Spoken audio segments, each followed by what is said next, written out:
अस्सलाम वालेकुम। Peoples party के सीनियर रहनुमा और साबिक गवर्नर पंजाब मखदूम अहमद महमूद ने हुकूमत से मुतालबा किया है कि पेट्रोल की कीमत 500 रुपए की जाए, फी लीटर पेट्रोल 500 रुपए तक किया जाए। और फिर अगले दिन आप देखें कि क्या सड़कों पे गाड़ियां उतनी ही नजर आ रही हैं।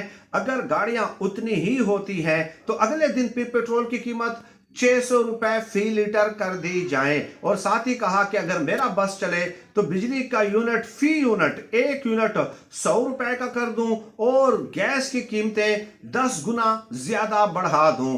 गोया हम ये कह सकते हैं कि पीपल्स पार्टी की जानिब से बाकायदा ये मुतालबा सामने आ गया है, क्योंकि मखदूम अहमद महमूद उनके सीनियर रहनुमा हैं और उनका ये बयान ये जाहिर करता है कि पाकिस्तानी अवाम सब कुछ बर्दाश्त कर सकती है। परवेज मुशर्रफ साहब ने भी कहा था कि पाकिस्तानी अवाम